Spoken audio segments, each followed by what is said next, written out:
Hi, this is FaceTime with the Content Guy. I'm Kevin Coupe.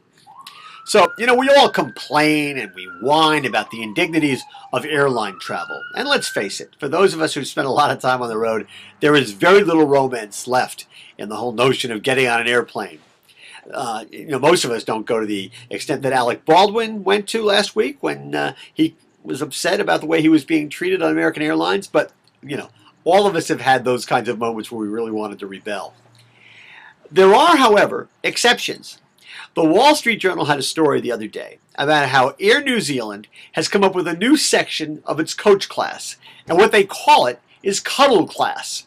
And what essentially they've done is they have basically carved out a section of coach and they've redesigned the seats. So basically 3 seats become 2 seats. They've taken out the armrests and stuff and redesigned the chairs so it's easier to stretch out on long flights and take a nap.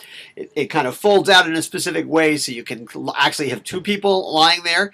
And basically 2 people pay, it's almost what it would be for a 3rd seat. But basically it's a place where you can lie down, you can sleep, or you can even, cuddle up with somebody. Now, this was not as easy as it sounds. It apparently took some time to figure out how to make this work because, they're working within a confined space. It took a lot of time and a lot of research to figure out how they were going to make these things work. But they had to think outside the box or outside the tube or whatever you want to call it. Now, the good news for the airline is it seems to be working. People seem to like it. People are willing to pay for it. The seats are going. Yeah, mostly it's couples, but also families seem to like it because it allows them to kind of connect to each other in a different kind of way on the flight. People say it's easier to sleep in cuddle class, which is a good thing. Now, I guess there is a potential downside because if it's easier to sleep in cuddle class, it's probably easier to do other things in cuddle class as well, especially if you're with somebody you love or like a lot and you've got a blanket. I guess one of the things they had trouble doing was coming up with a name for cuddle class.